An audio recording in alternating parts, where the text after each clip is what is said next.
SIR এর নাম করে বাঙালির উপর অত্যাচার, যারা আমাদের প্রাণে মেরেছে তাদের রাজনৈতিকভাবে শিক্ষা দিতে হবে। 2016-তে নোটবন্দির নাম করে আপনাদের সবাইকে লাইনে দাঁড় করিয়েছিল, মনে আছে?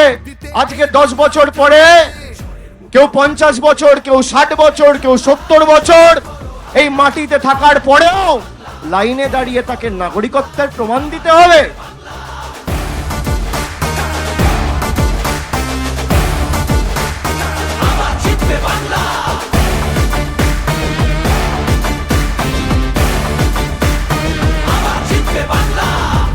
যতই নাড়ো কলকাঠি নবান্নে আবার, যতই নাড়ো কলকাঠি, যতই নাড়ো কলকাঠি, যতই করো হামলা, যতই করো হামলা,